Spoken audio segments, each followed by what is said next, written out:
Good morning, good evening, good afternoon, everyone, wherever you happen to find yourself in the world.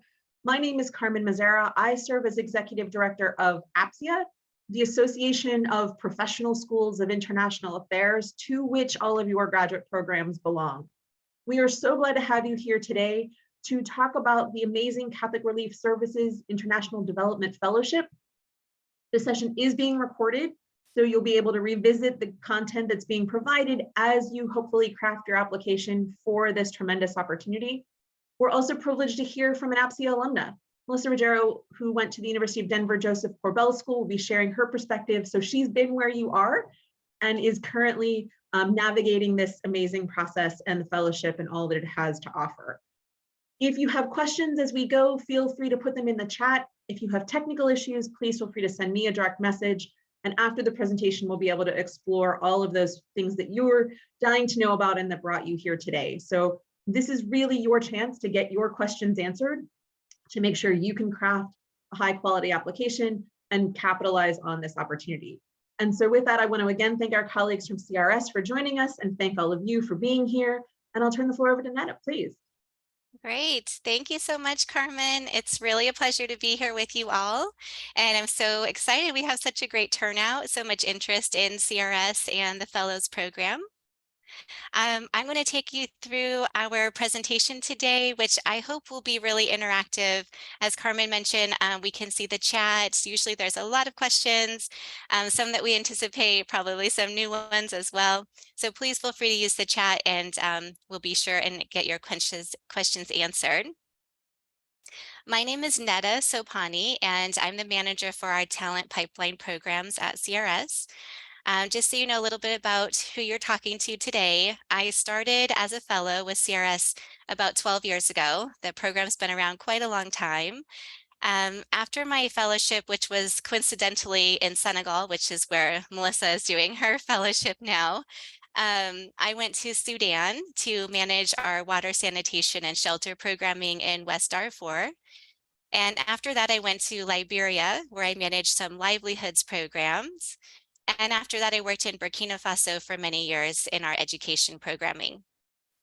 So I like to give just kind of that quick overview of my journey with CRS because it is fairly typical to what we see of fellows, meaning they tend to move between sectors, between technical areas of work, between regions, between countries, as they're growing with different roles and responsibility with CRS. So today I would like to do what I call CRS 101. It's very brief, just who we are, where we work, a little bit about our approach, and then we'll focus most of our conversation on the Fellows Program. So you can see on the screen kind of the main things that we'll touch upon as we talk about the Fellows Program. So to start us off, I would love if you could put in the chat if you have worked with CRS, if you volunteered with CRS, or if there's anything you kind of already know about CRS. I would love just if you could share a word or two. That's really helpful just so we know who's in the audience and we may be able to leverage your expertise as well. Awesome, great, good. So we see people who know some recent fellows. Yeah, there's definitely schools that tend to create a little pipeline of students who move into the program. So some of you, I'm sure, hopefully have, have some contact with former fellows or current fellows and may know about the program from their perspective.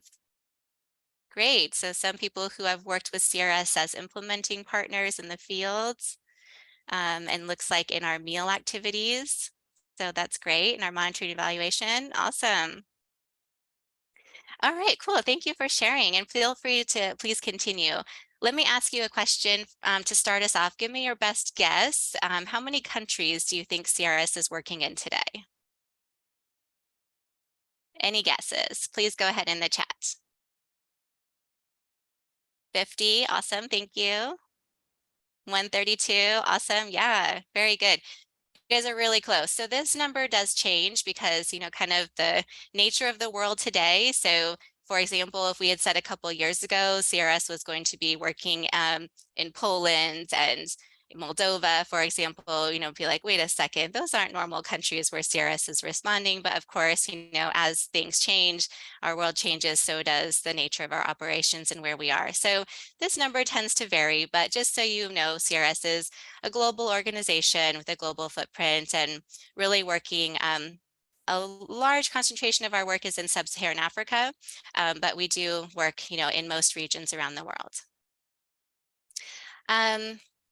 Now just kind of quickly, like, who are we? CRS, obviously, Catholic Relief Services. So we are part of the Catholic Church, and people kind of wonder, well, what does that mean?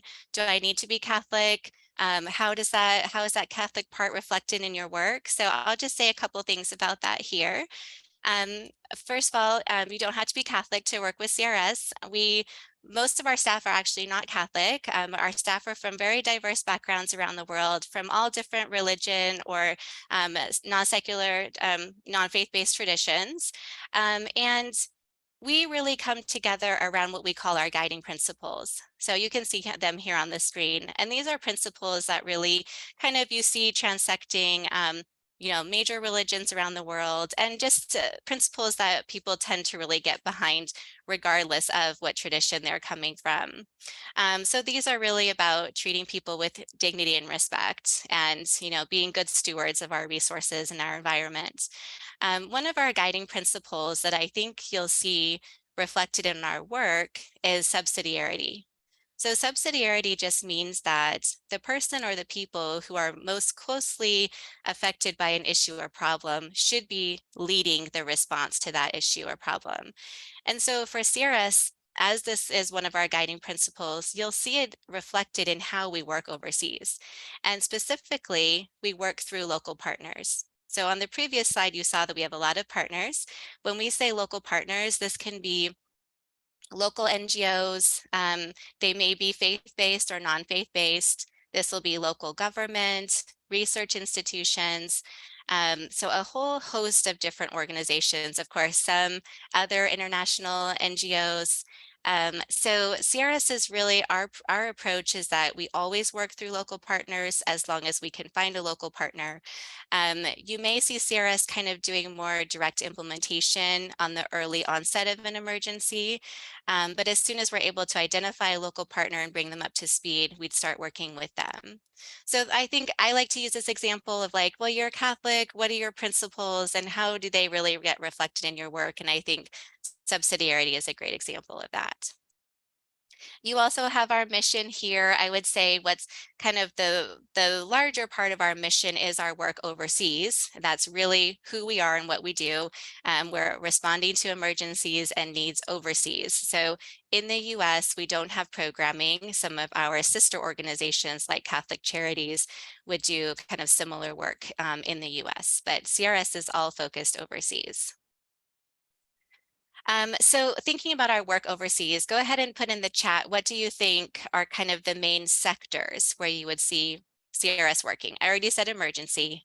I mentioned some sectors that I worked in personally in my time, but give me some guesses. What do you think kind of would be, if you were working for CRS overseas, where do you think you would see yourself? Like what kind of technical areas of intervention do you imagine we work in? Yeah, thank you. Meal came up. Great. Education, governance. Yes. Wash, thank you.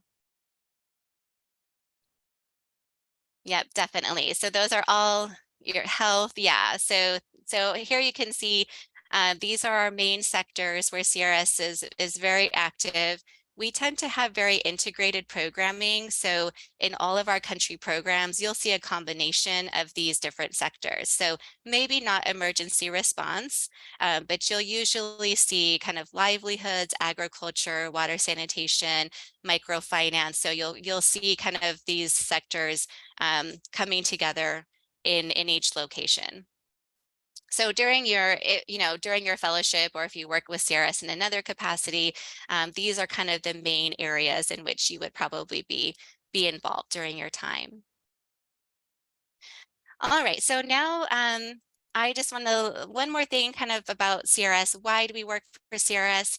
So I think this response is different for everybody, but I think these are some common threads that you might see when you talk to different staff. So I like to share this, but because of course, like you're all interested in relief and development work, and there are so many amazing organizations out there that are doing this kind of work, that you may be thinking, well, why CRS versus others? So here's what keeps me at CRS, and here's what kind of the same themes that I hear from colleagues. So meaningful work, I think, kind of goes without saying. But it can be really exciting and rewarding to be able to see that you're making an impact right away in someone's life.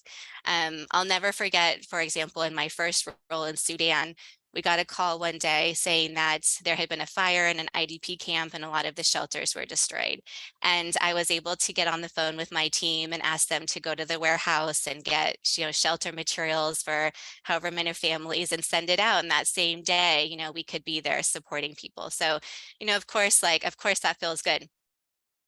Not to say that our work is always as exciting and on the front lines. A lot of what we do is writing proposals and writing reports and working on compliance and making sure that, we are implementing our programs to the highest quality that we can, and that we're protecting everyone who is in our programs, et cetera. So, but we all really tend to come together about being very passionate about what we do, and, really wanting to work in the service of others around the world. So I already kind of mentioned this, but our highly engaged team, I find that CRS staff are very, very motivated. We tend to attract people who are very self-motivated. So it can be, I think, a blessing, kind of a great thing. It can also be a challenge because you'll find that we kind of feeding off each other's energy, and we may end up putting in a lot of long hours. And it's, it can be a challenge as well, just that kind of level of motivation for what we do. But we're also incredibly supportive and understanding, and we have a real culture of learning. And I think this is so important because in the conditions where we work, in the context, things are always moving and changing. We fail, we try again, and we learn from what happened. And I think that's important that we are, in that spirit of let's do our best. It doesn't always go perfectly, and that's okay. But when it doesn't go perfectly, that's when you want your team to be with you and ready to help you find solutions. And I've always found that my CRS community was like there to go with me hand in hand, even really when those tough situations arrive. So learning and professional development, I'd say this is where CRS really invests a lot in their staff. The fellowship itself is a great example of these learning and development opportunities. As we'll talk more about, the fellowship itself is a one-year program that is focused on learning and preparing individuals to thrive in their next position with CRS. But of course, most people don't join CRS through the fellows program. We recruit, usually around 12 to 15 each year, and we're talking about a global staff of nearly 8,000 people. So most people don't come in through this program, but we have a lot of resources available to our staff. There's a few different things that you'll see. We tend to focus our learning through practical hands-on learning. So a lot of staff will do acting roles in other positions to learn how to do that role. We have a lot of courses that are offered internally, usually on technical areas related to our programming. And then we have a lot of external courses that are available to our staff from leading content providers in different areas. So each staff member has kind of their own development plan, and there are a lot of opportunities that CRS makes available to them to help them advance in their career. As you've seen, CRS is a large organization all over the world, so there are a lot of opportunities for people to move and grow. And fellows tend to kind of bounce back and forth between managerial roles. Eventually in their career, they may go more towards a technical role. So there's a lot of different places that people tend to shift and move, but there's usually no lack of opportunities for them to pursue. We also have really great benefits. I won't go into the details on that, but if you have questions, please pop them in the chat. I'll talk a little bit about some of the things that you will see right away as a fellow, kind of the benefits for fellows. Okay, so now I'm going to switch into Fellows 101. I know I'm kind of speaking quickly, so again, feel free, stop me at any time. So I think I mentioned, but this is a 12-month program. Some of you might be like, oh, I thought it was actually a little bit less, maybe 10 months. And that's because a lot of fellows don't spend the full 12 months in the program. The way that it's structured is that fellows have a very detailed and structured learning plan that they move through over the course of the year. And at around 9 months, we do an assessment to check in and see have they met the learning objectives. And at that time, fellows are able to start transitioning to other roles within CRS. And they apply and they compete for the role just like everyone else, and they move on to another position. And a lot of fellows get kind of grabbed up for the other positions right after the assessment is done. So they may spend, we usually average is about 10 months in the program, but some fellows may spend the full 12 months. It really depends what that person is looking for and which jobs they're applying to at the end of the fellowship. We pair all of our fellows with strong supervisors. Usually they have a few different people that are kind of there to support them in the country program. Their supervisor, there's also the country representative, the head of programming, etc. And oftentimes some of these people are former fellows. So that can be great, and kind of they understand what you're there to do and can support your learning. I mentioned that we have this structured learning plan. So here you can see on the slide the areas that we're focused in for the fellows learning. So the fellows have an objective and many different activities that they need to complete under each of these 5 areas. We've really intentionally selected these 5 areas, and we make sure that fellows focus on them because these align very closely to the roles that most fellows move into after the program. And so we know, a lot of fellows will work in project design and development, proposal development, which we call business development. Meal is another one as well that usually several fellows have an interest in meal, so they develop an interest in meal during their fellowship, so they may move that way. Of course, many fellows will work in project management, projects that are in different sectors, and then operations is another core area for us. Because we know that fellows won't be successful in their onward roles if they don't understand how our support teams are working behind the scenes, and how they need to time things accordingly to have what they need for their projects, etc. So these are the 5 areas that we focus on. We often get questions on how we do the process of assigning fellows to overseas locations. So I want to say a couple of things about that. We have the countries that we base fellows in each year changes. Although there are a lot of countries that tend to year after year get a fellow. But we're looking at countries within CRS that really can provide the comprehensive learning experience that the fellows need, and also have the strong supervisor in place, do not have significant security concerns and things like that. So most fellows we place in countries in sub-Saharan Africa. Every year we have a few that are in our North Africa, Middle East region, maybe 1 or 2 in Asia. But if you're joining the program, don't be surprised if you receive a placement in Sub-Saharan Africa. That's kind of the most likely place that our fellows serve. If you apply to the program, it's just one general application. So you won't at that time have an idea which country. You won't be applying to a specific country. You just apply to the fellowship in general. It would be at the time that we make you an offer that we would say, okay, we would like you to serve in, Madagascar, for example. So that's the point that, you'll see where we would like you to go, and you'd be able to accept or decline, based on that. In terms of making the fellowship placement, we are looking at a couple things regarding the fellow themselves. So We're going to look at your language capacity. So of course, if you speak French, then you're highly likely to end up in a Francophone country. The same for Portuguese and Arabic. Those are the three languages that would probably influence your placement. All other languages that you speak are fantastic, but they would probably not influence where you would be based. They would be languages that CRS may leverage later in your time, right? Like your next position after the fellowship, but it won't affect your fellowship placement. The other thing that we'll look at is if you're traveling with family, then that may influence as well the location in which we would base you for your fellowship year. Other than that, we're not really looking at any other big criteria, because as you can see, our learning objectives are not based on any technical sector areas, right? We're not focused on making you an expert in our health programming or agriculture programming. Our focus is building skills in those key areas. So even if you have a really strong preference for the health sector, that's not going to influence your placement.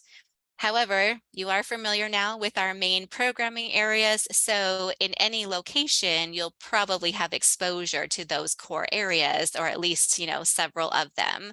And you'll probably learn about them, but a little more tangentially to your actual learning objectives.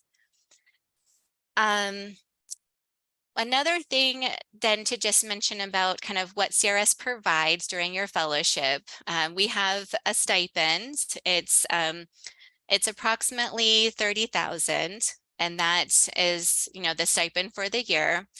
You have all the same benefits that CRS staff have. So meaning medical, dental, emergency evacuation, all of those things. You also have the same leave package as all of our regular overseas staff. So you'll have 20 vacation days, some personal days, sick leave, and all of that. And then we provide your housing while you're there. So you'll either be in a house or an apartment that's close to your office, fairly close to your office. And of course, while you're there, we provide your transportation all around the country, wherever you're going for work. And of course, we transport you to and from the country where you're going to be based. So those are kind of the main things that CRS provides during your time. Okay. I'm going to now, oh yeah, don't forget, ding, ding, ding, the most important reason really why fellows join this program is usually because they want to continue on with CRS after the program. This is really our objective for this program, is to recruit amazing individuals, to give them this year of training so that they'll really do incredible work as they move on with CRS. So we want individuals who want to stay with CRS, and most people who come through the program are really, doing this year of training so that they can grow during this time and so that they can have that strategic advantage. And when I say strategic advantage, I mentioned fellows are going to apply for positions just like everyone else. However, the fellows program is very well known within CRS, and individuals are always looking to recruit fellows. So usually when it's time for fellows to start applying, there's many people who are reaching out saying, who do you have, who's available, are they interested in this region? And fellows tend to get offers very, very quickly and move on to other roles. So now I will take a break, and we will let Melissa introduce herself and share a little bit about her experience in the fellowship so far. Over to you, Melissa. Well, hello, everybody. I'm very happy to be here with you all. I was in your shoes. Oh, Gamarjova, Evan. Wow, that's a small world. Happy to be here with you. I was in your shoes like just about a year ago. So before you know it, you might be here in Senegal. So as you can see from this slide, some of my experience before I arrived to the fellowship program. And most recently, I graduated from the University of Denver with a master's in international development and education. And I have a certificate in humanitarian assistance. And I will say that I think that my background set me up very well for the fellowship. In my current placement, am working on 2 different education programs, although definitely not exclusively. I'm working on a wide variety of projects.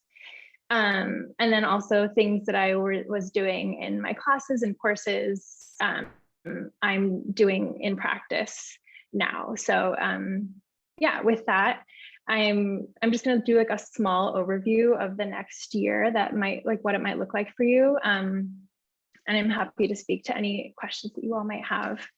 And I'm sure Neda will talk a little bit about this too. But so now you have the cover letter and application. And I went back and read the cover letter that I wrote for this, and it's a very fun experience for me. But I would just really encourage you to have a strong voice. I think in any application process, you know, there's many people that are applying. And so it's really, you know, it is a cover letter, but it's also a little bit of an essay, you know, like you're really responding to the question that they're asking. And showing them, you know, who you are. And I think that's really important. I also think it's really important to show that you have good writing skills and have good attention to detail. I think as a fellow, you would be like your language skills specifically will be in high demand. And so it's really important to demonstrate that, you know, I am very proficient and will do a great job on the job. And so then after you get through the application process from the cover letter, you'll go on to a video interview. I am from the University of Denver, and so I worked with Rayanne at Career Services, and we did practice interviewing for a video interview, and she also set me up on Big Interview, which is an online platform to practice video interviewing. And I would just, as a side note, I would highly recommend being ready for the video interview. I think that it can go really quickly, and suddenly, you know, you have submitted your next step in the application process. And so I would highly recommend preparing for that. And that served me very well. After that, you go through a language test. And for those of you that are former Peace Corps volunteers, it's really similar to an LPI. And they're not asking you to be, you know, fluent in a language. It doesn't need to be, you know, a native language. I was really worried after mine, honestly. I think I emailed Neda sort of like really worried that I had done terribly, which I hadn't, but you really just need to be proficient in a language of hopefully one of our countries that we work in. And then finally, you get to the interview day, which is a very big day. It's many hours long. There's a panel interview and a group interview. And it is a very strange mix of very stressful and very fun. I had a great time with the people in my group, and many of those people are now fellows with me. And so then after all these many stages, you eventually get to acceptance. And that is obviously the most exciting part of the next process that you will all be going through. And you do have a chance to talk to Neda throughout this process. And I felt like I could tell her, you know, some of my thoughts that I was having about, you know, where I want to be placed or not. And I think she does a really good job of understanding your strengths and where you will fit well. But I also think that it's really important to be flexible because there are so many moving parts. It's not just about, you know, where you might have preference, but it's also, you know, what country programs are accepting fellows, or, you know, projects that need assistance, things like that. So I think flexibility is really important. Then we had a month-long orientation, which feels like it just ended. It was August 1st until the beginning of September, which it was a very, a great learning environment. I think my favorite part about orientation is it's a really good chance to bond with the group of fellows. And now, like, the fellow group that I'm in, we talk, you know, almost on a daily basis, even though we're all over the world. You know, like, we definitely have a really strong community, which is really valuable when you're going through this program. But you also get great organizational knowledge in orientation. There's a really strong safety training, and you get like skill-based training as well. So we went through a month-long meal course. We do a lot of business development, and it really sets you up well to succeed during the fellowship. And so as of, August 1st, technically you'll be in your country program. And so I was placed in Senegal. And I think I was placed here, just for those of you that are wondering maybe where you'll be placed. It's very hard to say, but I think that the reason I was placed in Senegal is that I am Brazilian and I speak French. And so in the Senegal country program, there is Guinea-Bissau, where they speak Portuguese, Senegal, they speak French, and the Gambia, where they speak English. And so I think my language skills were really uniquely fit for this country program. As I've been working in the fellowship for the past, few months or weeks, it's definitely not an internship. I don't think that you should go into it expecting to do like small tasks. I have been, kind of surprised and excited by like the level of things that I'm doing just a few weeks in. Sometimes I'm like, you're trusting me to do this? I got here just now, I'm a fellow, but it's great. And I think that you have a lot of support to do the things that they're asking you to do. But you'll be doing like pretty meaningful work. And that's not to say that you shouldn't be willing to do some menial things like translation or things like that. I think that you likely will do that as well. But it's like definitely a very powerful learning experience. Two last quick things. I'm probably short on time, but I would say my favorite part of the fellowship so far is that most jobs that you can get after you graduate from, your master's program inherently have a narrow scope of work. You have applied to a specific job and you get that specific job. And then what's amazing as a fellow is that you don't necessarily have a specific role. Like this morning, for example, I did procurement. I worked on our procurement plan in the morning, and then in the afternoon, I was doing HR work, trying to hire people for a new project that we're doing. So my work today was like very broad, and tomorrow I will be doing something totally different as well. And so that's a really amazing opportunity, I think, that you can't really replicate in another job or another scenario. And so I think that's like my favorite part of the program so far. And that's not to say that won't be a challenge. I think having so many different tasks and not knowing your specific role could be a challenge, for some people. And so it's really important to, be able to prioritize things, have like strong independence, and being like self-driven, but also being able to seek support when you need it, I think are all skills that would be really valuable for a future fellow. And then just finally, I have like loved getting to know Senegal, and like the people that I work with are really incredible. So I've been having like a really positive experience so far, not without its challenges, of course. But I've had a really great experience with the fellowship. So I'm excited for all of you. Melissa, if I could pause right there. We have one question that's related to some of the things you touched on. So I wanted to draw that out if it's okay. And it actually has a part for you, Neda, and a part for Melissa. The question from Eamon is, what is expected in the video interview? Neda, that's your part. And then Melissa, you talked a little about how you prepared, big interview, time with your career director. But were there key things that you think set you up for success in the video interview? So Neda, if you can talk the basics, and then Melissa, we'll see what we can do to gain an advantage there. Yeah, sure. Okay, great question. And Melissa, thank you so much for those contributions. I think it's so interesting to think about like how much has happened in this year, but I really love that they can see your perspective of going through the process. So, so for the video interview, just kind of what it is in general. So just think of it as kind of simulating a normal interview, but it's recorded. So you'll see me or someone else asking a question, and then you'll have 30 seconds to reflect on your response, and then the recording will begin, and you'll have 2 minutes to record your answer.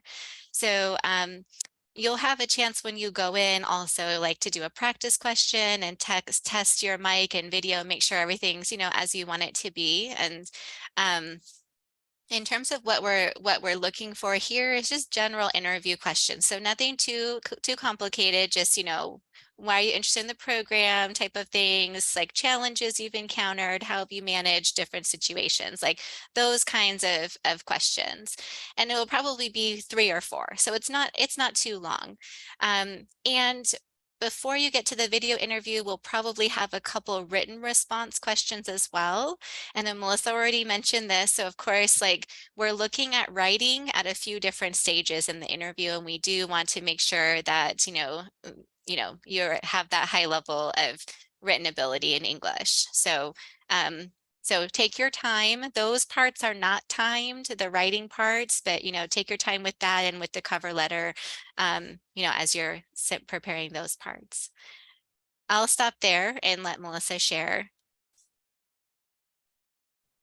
Yeah, so I think that to prepare, I would just prepare how you would prepare for a regular interview. It very much is a regular interview. Just the difference is that you're not interacting with a person live. So for myself, I always like brainstorm some questions specific to the position that I think could be asked, and I like to have an idea of what I would say. And so I always have that just in the back of my mind based on my own resume. And then the most helpful for me was practicing on Big Interview, because it's like the exact same format of the online platform and the online recording, because then you can watch yourself back. And it's a little bit painful, but it's very helpful. And I think that it definitely set me up for success. So I got that through my career services in Ray Ann at University of Denver. And other people, I'm sure you can get set up in a different way. Nice, thank you, Melissa. And also just, I'd say, it can be awkward because you're just recording and there's no one there to give you validation that you're on the right track, right? But just know that on the other end, it's just myself, maybe one other colleague that will be reviewing it. So don't worry, it's not going to all of CRS, it's just a couple people that are going to be seeing your responses. I see a great question in the chat. Is there still a language test? So the language assessment, we do this also through an online platform for most languages. And so the way that it works is just a 20-minute oral test. You'll sign in, you'll hear questions, and you'll record your response. And we only do in-person or phone versions of this when it's a language that they don't have in their online platform. So sometimes that happens because we do welcome individuals with any other language besides English. Proficiency in any other language will meet our language requirement. So, so sometimes there's less commonly spoken languages, but we can usually work that out for the language assessment. And then just for your information on the language assessment as well, when I say proficiency, we are using the Common European Framework. So if you are interested to Google it, it's Common European Framework, and you'll see, I think, 6 levels of language proficiency. We're looking for individuals who can test in the intermediate, so that's the B1 and above. And if you score a B1 or above, that to us indicates proficiency in the language. It may not mean that you will be proficient, high enough that we would put you in a country where it speaks that language. For example, we only put individuals in French-speaking countries if they're testing at the high levels of that scale, right? Because we want to make sure they can easily get working in the language. So it may meet our requirement for the application, but it may not mean that you end up working in that language right away. One more great question here about the placements. So do we expect to have placements in Latin or Central America, and how valuable are Spanish skills? So yes, you guys are paying attention. You notice I did not mention those countries or Spanish. So Spanish is definitely great, and it's not something that we would leverage during your fellowship because we don't usually place fellows in Spanish-speaking countries. We could, but our highest demand for fellows is in other countries around the world.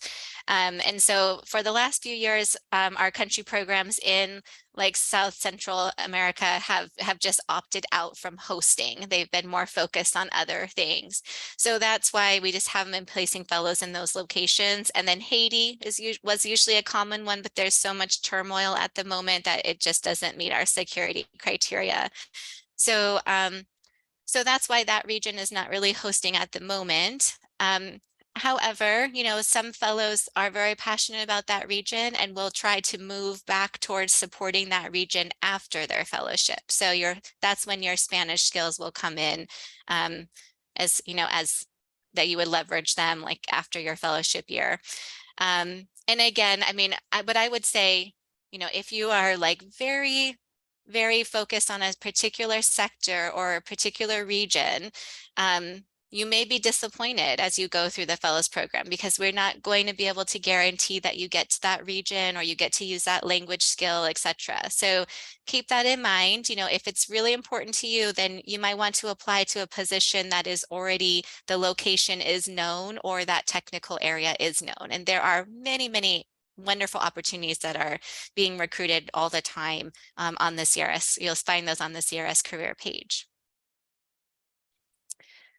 Neda, one last language question. Someone asks if they don't have relevant language experience, but they do have a lot of experience living and working with other cultures and peoples in a certain region. How might that play a role in their application and in their placement? Yeah, thank you. So for the application, you do have to have that minimum proficiency level in a language beyond English. That is one of the application requirements. Actually, I'll move us forward. Actually, I'll skip forward to this. So these are the qualifications requirements for the fellowship program. So I would say, you know, in this case, if there is any language that you are fairly comfortable in, you know, or that you could brush up on and you think you may be able to score at that intermediate level, then please go ahead and give it a shot. Got nothing to lose, right? So try. Just remember in the application, there are some initial questions like, do you speak another language? If you put beginner, you're probably going to get weeded out. So make sure that you put like proficiency, intermediate level, something of that line, so that we continue looking at your application. Okay, I hope that answered that question. Yes, thank you. And, okay. And I know we'd only have about 15 minutes, so I'll turn the floor back over to you, Neda. Okay, great. Oh, good. Thank you. I see Melissa's responding in the chat. Okay, good. So just looking at these qualifications in general, so the second language, as I mentioned, can be any other language besides English. And then in terms of the time of living overseas, it needs to be at least 6 months in a developing country. It does not have to be consecutive time, so you can spread this out, a couple months here, a couple months there. The more the better, of course, right? Because that'll help set you apart from other candidates. And then, of course, we really do encourage individuals who are from the countries and the regions where we serve to apply to the program as well. So, so if you're from one of the countries and you've lived there for a long time, then you would meet that requirement as well. In terms of citizenship, there is no requirement at all. So you don't have to be, thank you. Don't have to be a US citizen or have work residency, work authorization, anything like that. We will get you authorization to work in the country where you are assigned. So no fellows are working in the US. So you can be from anywhere. So let me just say a couple of things about the application itself. It did recently just go live and it will be up until November 30th. So you have plenty of time to check it out. Melissa mentioned the cover letter. I'm so glad you did. This is really important, and she already mentioned it, so I won't go over it again, but on the website, you will find a specific prompt.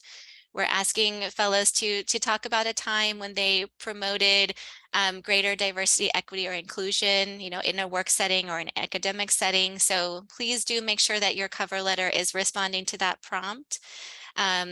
You'll only need to upload the cover letter and the resume. You don't need to provide any other documents at this time. And then we already talked about the other kind of steps of the selection process. So these things usually happen over the fall. So we're moving, as you advance, if you have a strong cover letter and application, you'll advance to the video interview. If you do well in the video interview, you'll move on to the language assessment. So these things will be happening as you advance, and then you'll know okay, cool, I'm still in the running and I'm getting into that smaller pool of finalists as I move forward. Usually in January, February is when we'll do interviews. These are going to be virtual interviews, but there's interview day.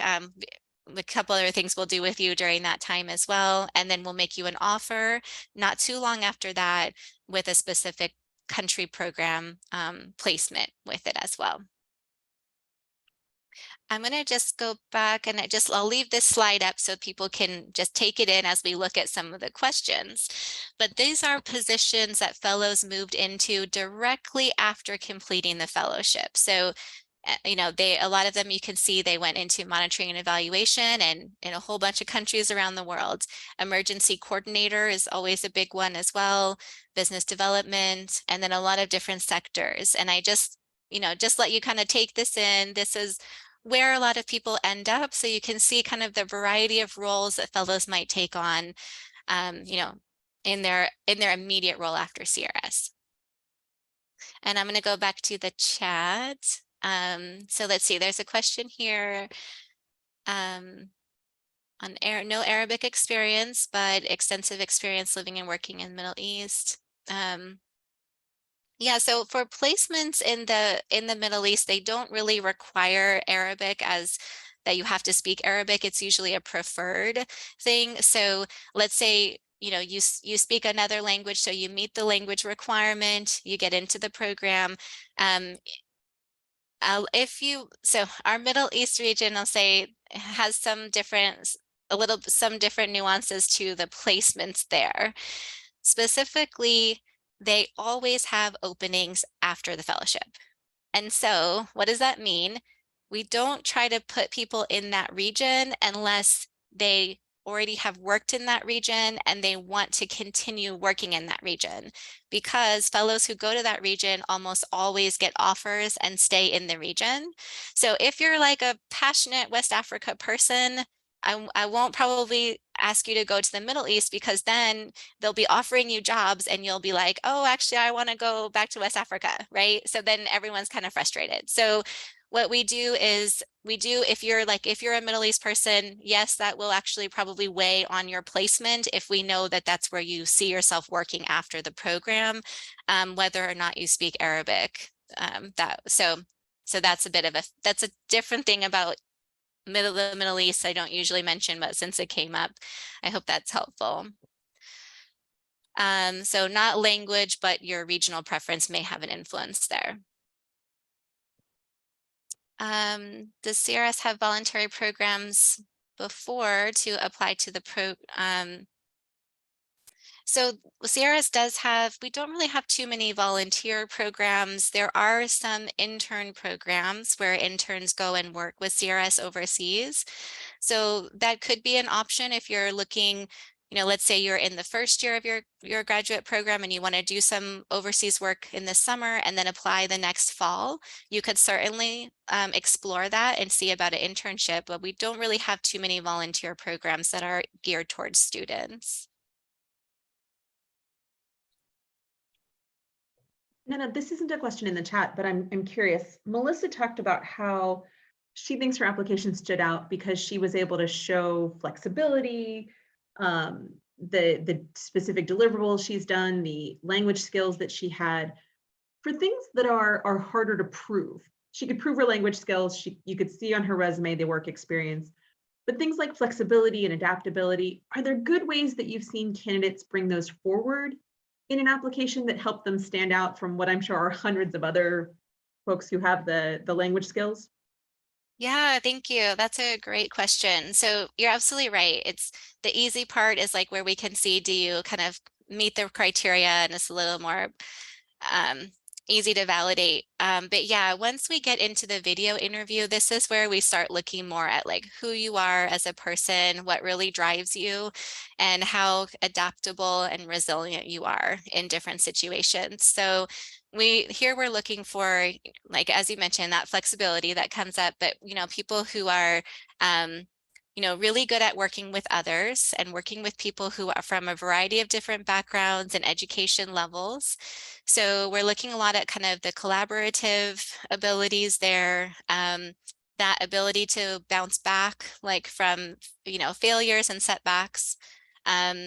The self-awareness piece is also huge. So don't be surprised if you see some questions kind of trying to get at like your level of self-awareness.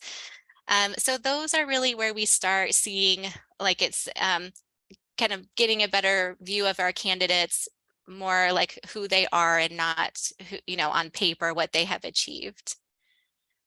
And we'll be you'll see those same themes starting in the video interview and really carrying through to the in-person interview. So I mentioned the in-person interview has a little bit more than the panel interview, and these are where we're trying to see these aspects. So we have the panel interview. We also have a group activity, and this is where we have the candidates work together to solve some different scenario type questions. And this is really not to see what answer they come up with, but how they problem solve and work together. So you can imagine like the kind of things we're trying to observe there, like, how well do they listen to each other? How well do they, interact around like with time pressure and a question that's not really easy to solve, right? So kind of trying to simulate a normal work environment. And then we also really drive at this flexibility piece by having the candidates have a short meeting with us where we actually give them 2 different positions and we say, these are 2 jobs you can have after the fellowship. Which one would you consider and why? And this is where we're trying to see, like, are you willing to go to Sudan? Like, are you willing to go to Afghanistan and work in this area? Because as you can see here, these are the jobs that fellows take. And so we want to make sure that they know kind of where they could be headed. And not to say everyone goes to high security settings afterwards. They certainly do not. But, these are some of the options that they would be considering. Thank you. That's all really great advice. Colleagues, now is the time. If you have questions, you have a captive, knowledgeable audience. So this is your chance to get the inside scoop. So one other, whether fellows are placed in urban areas for the most part, or generally in villages, rural areas, smaller towns. Yeah, usually urban. So they're usually based in our main CRS office, which is oftentimes the capital. There's a couple who are based in field offices that are many hours from the capital, but still like a large bustling town feel. And I guess when I see the part about the villages, I would just say, one thing to just keep in mind is that like, a lot of people may be coming more from like grassroots experience or Peace Corps where they're really used to like living and working and being much closer to the communities that we're serving.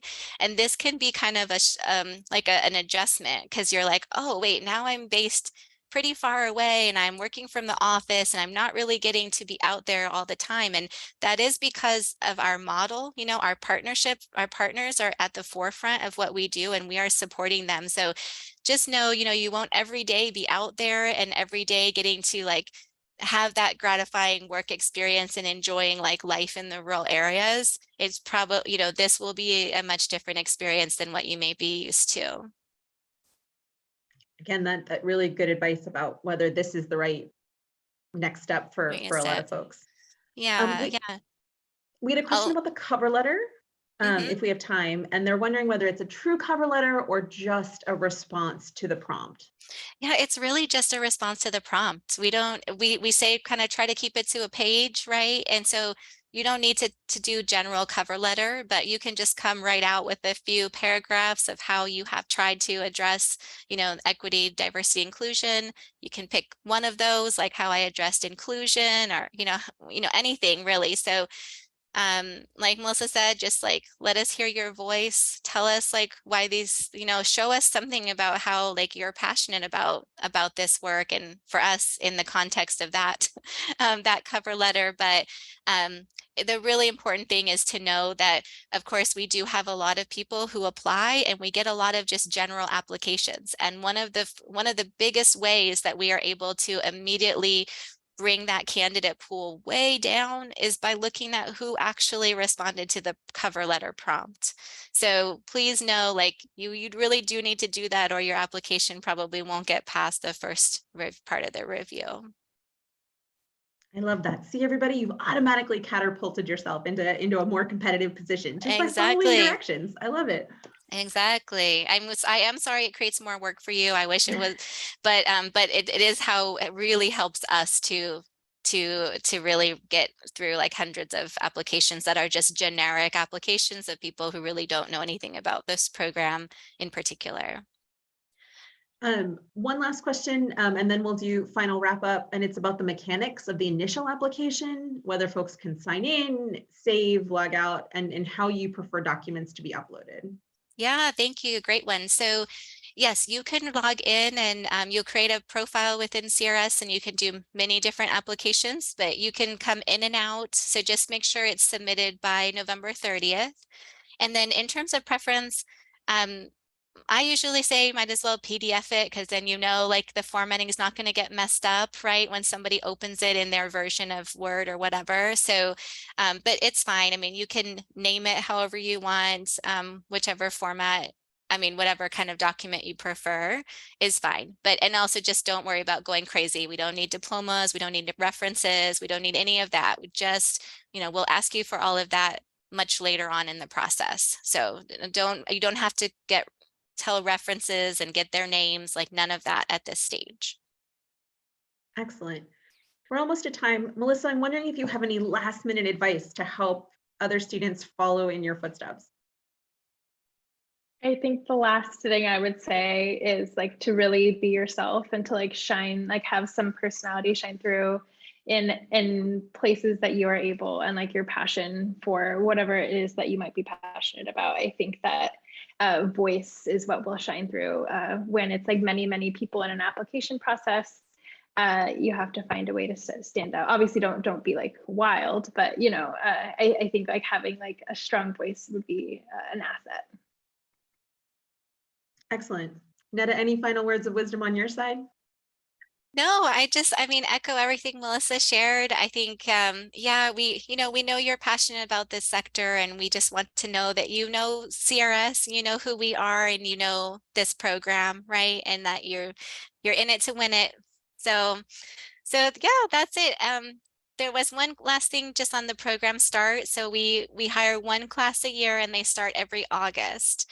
And that's when you would leave to go overseas in August. So if you are in your, finishing out your degree this May or June, or, whenever you graduate, this is the time to apply. So this fall, by November 30th, we'll go through that process over the winter, and spring will be offers, and then summer you'll enjoy, and August you'll be off to an exciting location overseas. So I just say, yeah, thanks so much for having me, and Melissa, Carmen, and thank you for organizing this, and really just best of luck to all of you amazing students, whether or not it's with CRS. I hope that we'll cross paths with you in the amazing work that you'll be doing, serving individuals who need help all around the world. So thanks, everybody. I want to add my thanks to that too, and thanks to Melissa and Neda for not only sharing your wisdom with us, but the transformative work that you're doing in so many different places. Thanks everyone for joining us for this APSIA webinar. We look forward to seeing you at future webinars with lots of different kinds of organizations as we think about the many fields of international affairs. The recording will be up on our YouTube page as soon as I can get it there, and it will join the content that we have in about those many different possibilities. Have a great rest of your day, everyone, wherever you find yourself. Take care.